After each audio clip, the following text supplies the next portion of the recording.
Hello, comment le diable nous manipule? C'est le titre que j'ai donné à cette vidéo. Alors déjà, pour commencer, on va enlever tous les fantasmes d'iconographie autour du diable.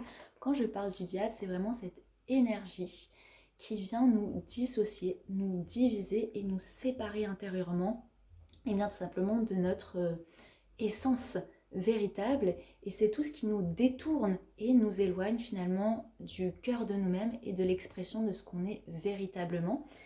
Et d'ailleurs, on le voit très bien à travers le symbole du diable qui est les cornes. Les cornes, c'est vraiment la division à travers des extrêmes. Et finalement, le diable, au-delà de tout ce que ça peut représenter, c'est bien une énergie qui est présente de dissociation, dissociation et qui nous éloigne de notre source, de la source du divin en nous. Et on peut le voir à travers ce petit schéma que j'ai fait. Alors ça, c'est un grand soleil. Le grand soleil, c'est vraiment l'expression en fait de tout l'écosystème dans lequel on vit, auquel on est relié à travers bien, les êtres qui nous entourent, mais aussi la Terre, le cosmos, l'univers. Et finalement, c'est ce qu'on appelle Dieu. Tout est en Dieu et nous sommes en Dieu en fait. C'est vraiment ce qui relie tout ce qui nous entoure, tout ce qui s'exprime. C'est vraiment cette présence d'amour, de lumière unificatrice qui est unie dans un centre, dans une forme d'unité qui est à la fois une et multiple. Et c'est pour ça que le symbole du soleil l'exprime très bien, puisqu'on a vraiment l'expression donc de Dieu, de cette unité d'amour où tout est lumineux, mais pas lumineux comme on le connaît dans notre monde de façon artificielle. C'est vraiment une lumière qui éclaire, qui ouvre. Pour parler de Dieu, je pense que le mieux, c'est le sentiment de Dieu. C'est vraiment cette ouverture à la fois qui nous ramène au centre, mais qui nous expand de façon pleine. C'est la rencontre à la fois du vide et du plein. Et ça va au-delà des mots. C'est pour ça que le mot Dieu est un mot qui n'est pas là pour définir, mais pour nous aider à replonger dans l'expérience et la présence de ce que c'est, au-delà de toute identification, définition. Donc voilà, on est bien loin des dogmes et des croyances reliées aux religions. C'est vraiment une chaîne où on parle de Dieu en tant que présence qui nous habite et dans laquelle on habite. Et c'est pour ça que l'énergie du diable existe à partir du moment où il y a une sorte de oubli. Le diable, en fait, il est là puisqu'il ne nourrit plus la conscience de Dieu, la conscience de cette unité, mais il nourrit l'idée et l'esprit de division, de séparation. D'ailleurs, on voit ce que j'ai dessiné, donc c'est vraiment Dieu au centre et l'expression de Dieu à travers sa multiplicité, à travers des rayons.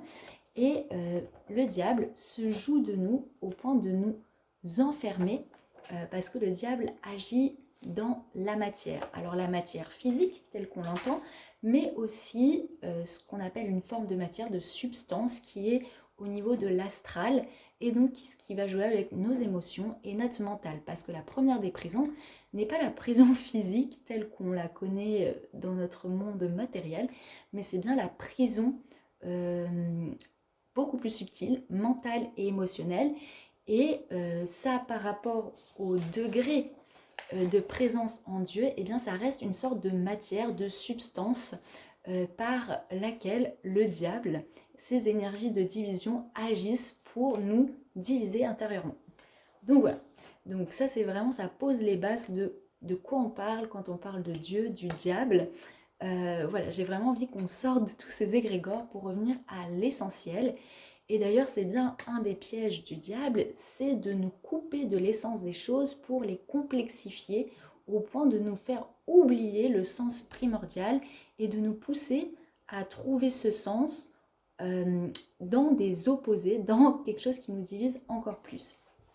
Et l'un des outils les plus utilisés par le diable et qui marche le plus et auquel on ne pense pas généralement, eh bien c'est le libre arbitre. Le diable, eh bien, il agit à partir d'influences. C'est-à-dire, il ne pousse pas les gens à faire des choix de division, il influence et il joue sur le libre arbitre des gens.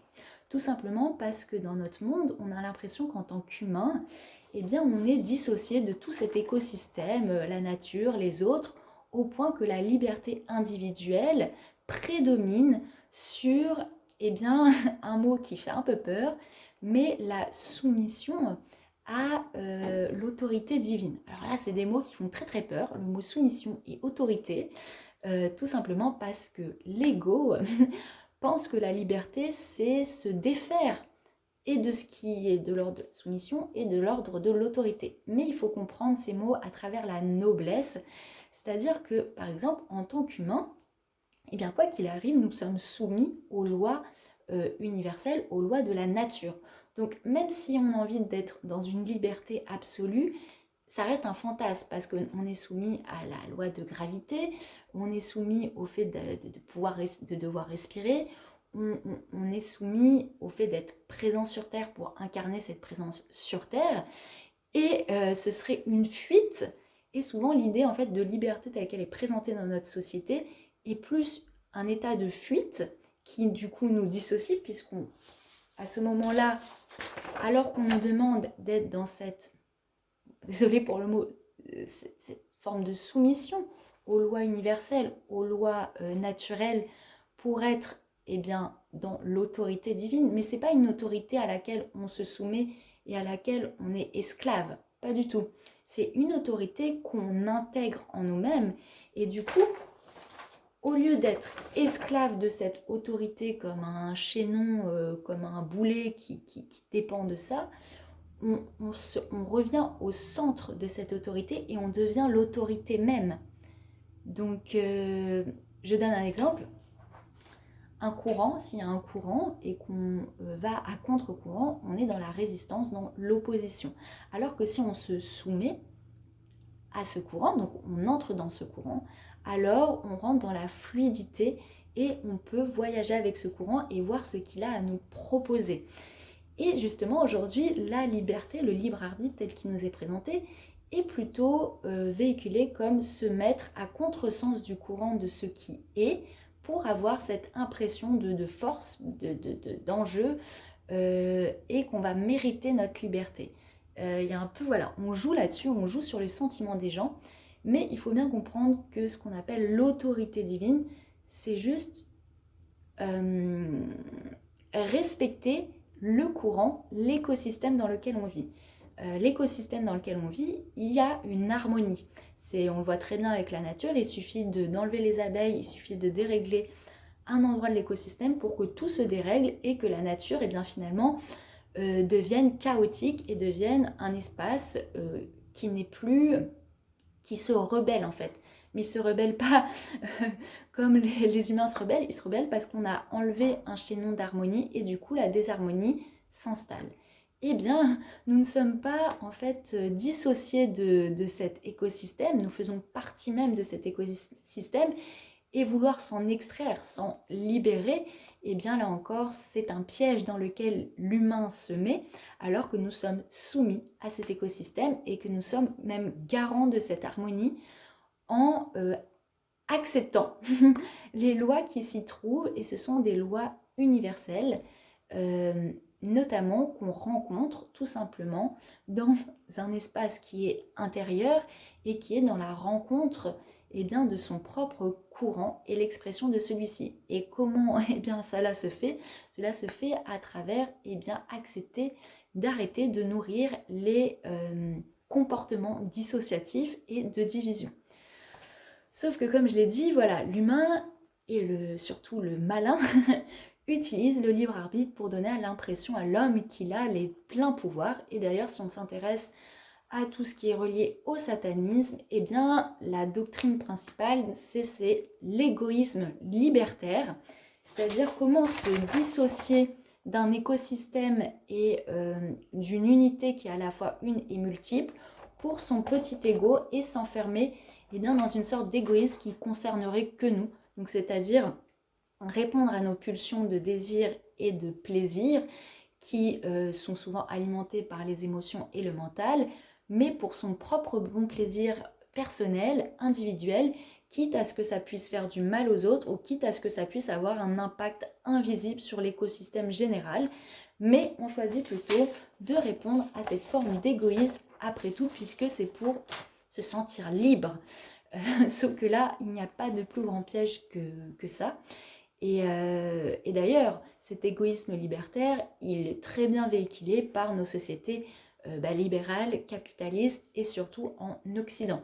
Donc on voit très bien qu'il ne s'agit pas, quand on parle de satanisme, de trucs d'uluberlu un peu fanatiques. Non, il y a une vraie intérêt et il y a une vraie résonance quand on étudie cette doctrine et comment les sociétés sont poussées de plus en plus à cet individualisme, à cette mise en avant des plaisirs, des besoins très individuels, très personnels, quitte à être... alors ça, c'est un truc qui est venu sur les réseaux sociaux là récemment, c'est comment être le main caractère de sa vie, c'est-à-dire le personnage principal, et considérer tout ce qui nous entoure comme un décor un peu artificiel, les autres comme des PNJ, et ça montre à quel point l'individualisme se coupe du grand soleil auquel il appartient et à quel point les gens s'enferment dans ce rayon d'individualité. Et c'est comme ça d'ailleurs que le diable piège et enferme les gens et les rend prisonniers de leurs désirs, de leurs pulsions. Et finalement, le diable tente, mais c'est parce que les gens abdiquent et se soumettent au diable. D'ailleurs, les gens ont beaucoup plus de facilité à se soumettre au diable et n'y voient aucun inconvénient, puisque le diable présente toujours les choses de façon très reluisante, dans un vernis, très attirante, très plaisante, joue sur l'idée de plaisir. Sauf que c'est pas pour rien que la plupart des enseignements spirituels nous expliquent à quel point le désir peut être destructeur, parce que le désir, utilise le feu de notre énergie vitale pour nous attirer à l'extérieur, puisque le désir est quelque chose de l'ordre de la projection, et plus on projette dans cette dimension horizontale, dans le monde de la matière, notre désir sur nos bas instincts, reliés plus aux chakras racines et sacrés, plus ce feu qui est censé être canalisé pour nous élever, verticaliser, créer et nourrir cette pyramide intérieure, cette cathédrale intérieure, eh bien ce feu va être projeté dans des désirs et finalement ça va vider l'homme de toute énergie créatrice, de toute sa puissance créatrice, au point de le vider et de le consumer lui-même. Donc c'est pas pour rien que le diable est associé au feu, mais c'est un feu qui est destructeur, un feu qui se perd dans l'horizontalité, dans la matière, comme je l'ai dit, puisque le diable agit sur ce plan-là. Et d'ailleurs, on a un peu cette image avec la carte du diable dans le tarot, où le diable maintient des gens en laisse, où eux-mêmes sont animalisés à quatre pattes. Donc c'est pour ça qu'on a ce plan horizontal et que le diable joue sur la dimension d'animalité, d'horizontalité, pour enfermer les gens et les empêcher de s'élever et de se verticaliser. Donc c'est pour ça que je parle souvent des plans vertical et horizontal. Donc il faut comprendre que le diable, tout son intérêt est que l'homme choisisse par son libre arbitre de suivre les contre-courants et de créer des contre-courants lui-même. Donc par lui-même se dissocie de cette présence divine, de cette ouverture, de cette présence de Dieu. Et d'ailleurs, il le fait très bien. Pour le diable, il a toujours un coup d'avance. En fait, il joue, le diable, sur les conséquences, les effets. C'est pour ça qu'il a toujours un pion d'avance, j'ai envie de dire. Il va jouer sur quelque chose, mais son but, c'est pas la cause sur laquelle il est en train d'influencer, c'est la conséquence qui va avoir lieu après. Donc, c'est très simple, je donne un exemple. On va, dans une société, on va mettre les hommes sur un piédestal, on va leur donner beaucoup de liberté, mais de fausses libertés, encore une fois, comme j'ai dit, qui vont jouer sur les désirs, les pulsions, le plaisir. Donc il va y avoir comme ça une autosatisfaction chez les hommes, puisqu'ils vont pouvoir exprimer tous ces désirs dans la matière, et puis du coup ça va nourrir leur ego, et ça va permettre à l'ego de se renforcer, de grossir. Donc on va donner on va nourrir ça, Et à côté, on va priver les femmes de toutes ces choses. Et donc ça, c'est comment le diable agit à un premier stade. Mais ce qui l'intéresse, c'est pas ça. Ce qui l'intéresse, c'est qu'est-ce qui va se passer après, comment les gens vont eux-mêmes passer d'un extrême à l'autre. Tout simplement. Parce que si on prive les gens de quelque chose pendant un moment, donc on les amène dans un extrême, puisqu'on les prive, c'est ça, on crée un vide, on crée des manques, on crée de la frustration, donc ça va.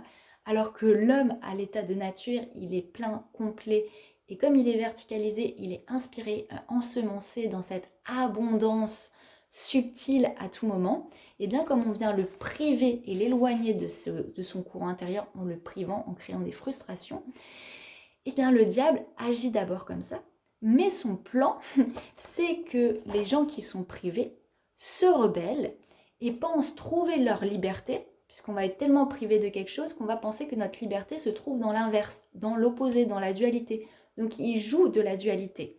Et donc on va donner beaucoup de liberté aux hommes, beaucoup de privation aux femmes, et on va donner l'impression aux femmes que pour se libérer, il faut qu'elles aillent de l'autre côté, donc dans l'extrême inverse, qui est de mimer les comportements déviants qui ont été accordés et privilégiés aux hommes. Et les femmes se piègent elles-mêmes, au lieu d'épurer tout ce qui a été perverti dans leur nature féminine, eh bien, elles vont aller dans l'extrême inverse en voulant mimer les comportements masculins déviants. Et le pire, c'est qu'elles vont avoir l'impression d'être libres.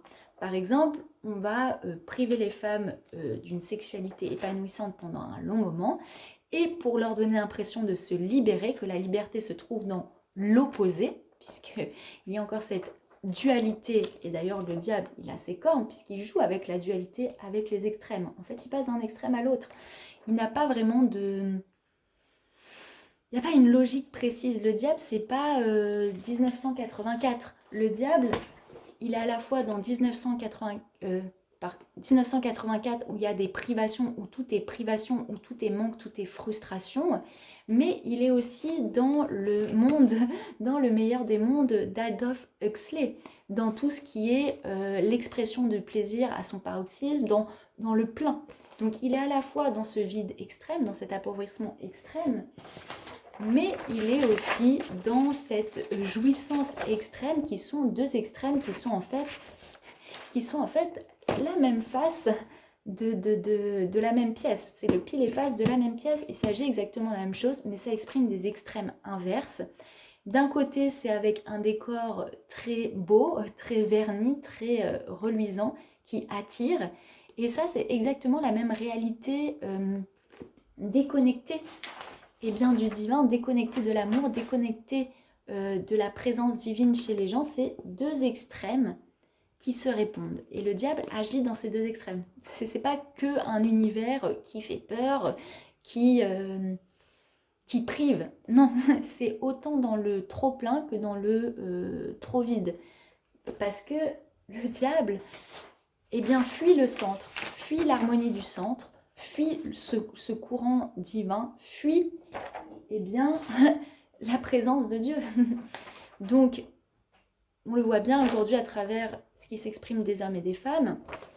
Comme j'ai dit, on a cet exemple des femmes qui sont privées de leur sexualité, de l'expression de leur plaisir, de leur jouissance, qu'on accorde aux hommes. Mais encore, cette recherche du plaisir et cette perdition dans le plaisir est encore un extrême qui coupe les gens de leur centre, de cette expression verticale. On les perd dans une fuite du désir et du plaisir dans l'horizontalité, ce qui les soumet. Et là encore, c'est une soumission, mais les gens ne le voient pas de cet ordre, puisque c'est relié au plaisir et qu'on est dans une société qui véhicule ce plaisir. On le voit bien dans les publicités, c'est ce qui est vendu en premier avant un produit, c'est ce plaisir, ce bonheur, mais qui est artificiel, qui est dans un extrême. Et du coup, les femmes, pensant se libérer de cette oppression, elles vont aller dans des comportements extrêmes inverses. On l'a bien vu en mai 68 avec la libération sexuelle, qui était une étape importante pour en fait remettre sur la place publique qu'est-ce que la sexualité, voilà, c'était une occasion de remettre la sexualité voilà, entre les mains des hommes et des femmes de façon plus égale. Mais voilà, la dérive, c'est quand on a été privé longtemps de quelque chose, c'est d'aller dans l'extrême inverse. Et c'est pour ça que je dis que c'est tout le plan du diable, parce que en allant dans l'extrême inverse, on ne fait que se diviser davantage. On est enfermé dans un premier contre-courant et on pense se libérer en nourrissant par le libre arbitre un contre-courant inverse. Du coup, on est encore doublement divisé intérieurement et on ne fait que s'éloigner du centre et de notre vérité, de ce qui est vraiment notre essence. Et c'est pour ça qu'on arrive à des extrêmes aujourd'hui où la femme met en avant son propre plaisir, mais complètement dissociée de la puissance créatrice qu'engage la sexualité. C'est vouloir la sexualité du plaisir sans les conséquences, sans le sens primordial qui est la puissance créatrice. Donc voilà, c'est comme ça que le diable se joue de nous. En créant un extrême dans lequel il nous enferme, on va être tellement privé que il va jouer voilà, sur l'ego, parce que c'est l'ego en fait qui se sent privé, parce que notre présence divine en fait elle n'est jamais privée, elle est là, elle donne, il y a ce canal qui est présent. Après c'est un choix à nous de nous élever, de revenir au centre ou de nous en éloigner. Et c'est pour ça que c'est très compliqué aujourd'hui dans notre société. C'est parce qu'on joue justement sur cette dualité, sur ces extrêmes.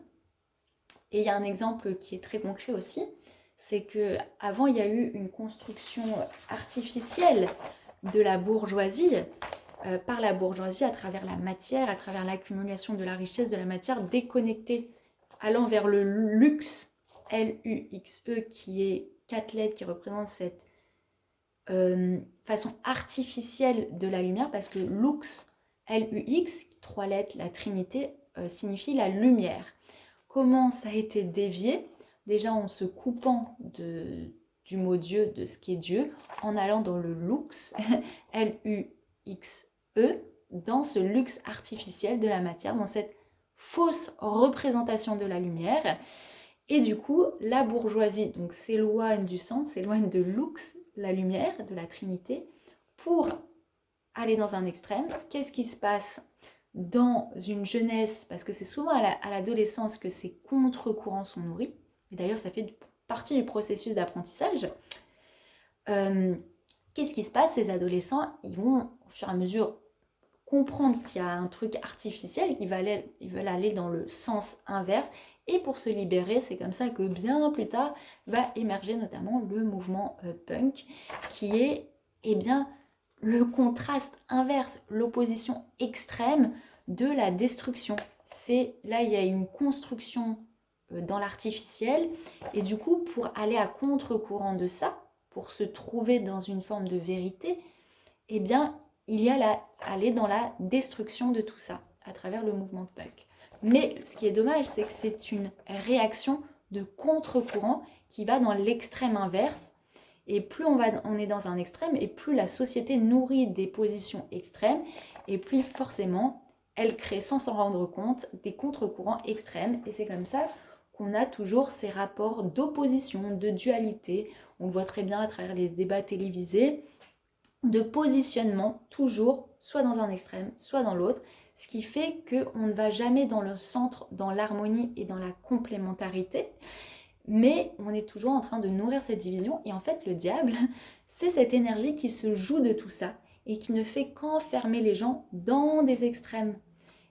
Sauf qu'en fait, la solution se trouve dans l'épuration des principes. Par exemple, pour retrouver le sens, l'essence en tant que femme, en tant qu'homme, aujourd'hui, ça demanderait d'épurer ces mots, d'épurer tout ce que ça représente, mais ça demande de mettre les mains un peu dans le cambouis, de faire ce travail alchimique, d'aller chercher ce plomb, d'avoir une conscience du plomb qui nous habite, de ces projections, de ces illusions d'ombre qu'on a nourries nous-mêmes, et d'accepter de s'en défaire pour les éclairer depuis notre propre présence, puisque Il n'y a rien qui puisse transformer les choses que la conscience éclairée que nous sommes et qui ne demande qu'à s'exprimer à travers tous les masques, tous les voiles qu'on a pu accumuler de par notre personnalité, de par ces constructions complètement dissociées qui ont été finalement des réponses réactionnelles par rapport à tout ce qui pouvait nous entourer et qui étaient déjà dysfonctionnelles. Donc aujourd'hui, c'est un vrai pas de travail parce qu'en fait, c'est pas un travail mental, mais c'est un travail d'acceptation, de comprendre que si on est là au bout du cercle, eh bien tout ce qu'on voit dans la société à travers tous les rayons nous concerne et nous sommes aussi responsables dans notre manière d'incarner les choses et d'être présent au monde et dans ce qu'on interprète. Est-ce que je fais le choix d'être toujours en réaction et d'aller dans quelque chose d'extrême et du coup je me rends d'être finalement conscient que je nourris l'extrême inverse, parce que c'est ça en fait le plus dur quand on rentre dans cette dimension alchimique des choses, c'est de rentrer au centre, et c'est parce qu'on est au centre des choses qu'on peut agir sur la matière. C'est ça en fait le vrai travail des alchimistes. C'est pas chercher à manipuler la matière comme des magiciens. Ça c'est une illusion.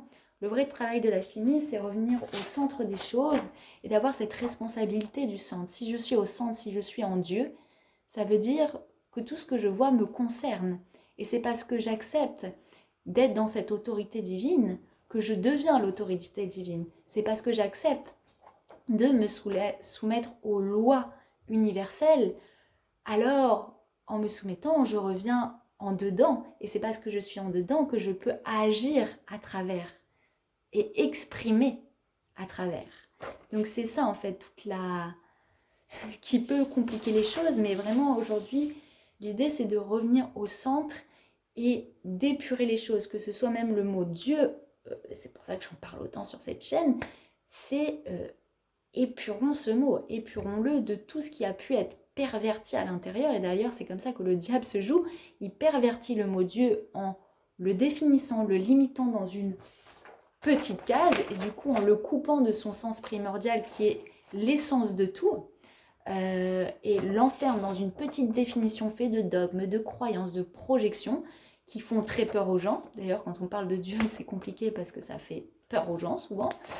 Et du coup, on va pervertir ça pour que les gens, pour se libérer de toute cette étiquette de Dieu qui finalement n'est qu'une projection, eh bien, ils vont devenir athées. Ils vont se dissocier du mot Dieu, dissocier de ce que c'est, pour devenir athée, et du coup il crée un contre-courant. Mais là encore, le diable, c'est pas le diable qui fait des gens, des athées et qui coupe les gens de Dieu. C'est le diable pervertit une chose en créant des influences, des projections, en nourrissant la matière, mais j'ai dit la substance psychique aussi, c'est surtout ça quand je parle de matière, pour pousser les gens depuis leur libre arbitre à dire bah moi non, je ne crois plus en Dieu, je suis athée. Et du coup c'est comme ça qu'on est dans une société qui ne fait que pousser les gens à créer leur propre courant et en plus à en être fiers et à en faire des étiquettes dans lesquelles ils s'enferment et qu'ils revendiquent et qu'ils défendent et qu'ils sont prêts à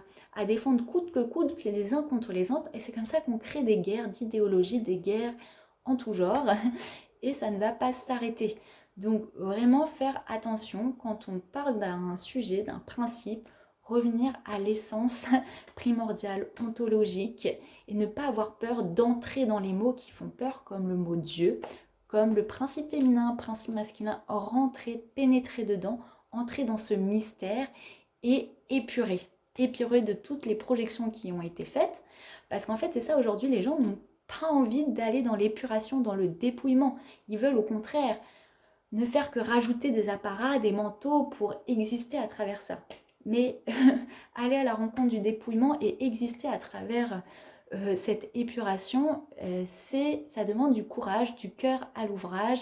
Et c'est vraiment ça que j'avais envie de transmettre dans cette vidéo, c'est oser aller dans l'épuration, oser aller au centre de soi sans ne plus nourrir des extrêmes de l'un ou de l'autre, pour revenir vraiment au cœur des choses, car il n'y a que dans le cœur que les choses peuvent se révéler. Et d'ailleurs, c'est comme ça que en alchimie, la matière première c'est l'antimoine. Anti c'est être contre quelque chose, en résistance. puisque je ne suis pas ça, alors je vais être anti ça. Donc là, on crée la dualité, on nourrit la dualité, on nourrit la division et on se ferme à recevoir. Par exemple, les gens qui sont anti, en étant athées, on est contre Dieu finalement. On est contre cette définition de Dieu, mais du coup, on se coupe soi-même d'aller dans le sens primordial de Dieu et d'aller rencontrer ce mot au-delà de tout ce qui a été projeté et nourri de façon pervertie. Donc, il faut être ouvert. D'ailleurs, Dieu n'est qu'une ouverture, n'est que l'expression de l'ouverture, puisque c'est ce qui permet de créer un écosystème, c'est l'ouverture entre tous les différents plans, minéraux, animaux, humains. C'est parce qu'il y a des échanges, on le voit à travers l'oxygène, c'est parce qu'il y a une ouverture entre les arbres, les hommes pour que l'oxygène circule, que la vie peut avoir lieu. C'est dans l'ouverture, dans la complémentarité, dans l'échange, et non pas dans la fermeture et s'enfermer. Sinon, c'est comme ça qu'on s'enferme au bout du rayon de Dieu, au point de croire que nous sommes coupés de toute chose, que nous sommes seuls, que nous sommes abandonnés et que nous sommes privés de ressources. Mais là encore, il est difficile de trouver des ressources quand on est dans un extrême, quand on est isolé, alors qu'en fait, quand on revient au centre, au cœur des choses, c'est là où se libèrent toutes les ressources, toute cette abondance qu'on nous fait croire qui n'existe plus dans ce monde, mais en fait elle existe, cette abondance, mais au cœur de nous-mêmes, et c'est comme ça qu'on peut l'exprimer, la réemployer et la réinviter dans notre monde actuellement.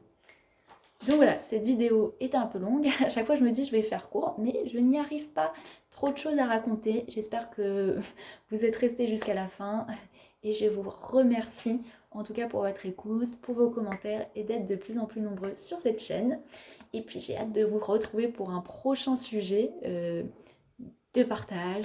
Et voilà, puis je vous dis à bientôt pour une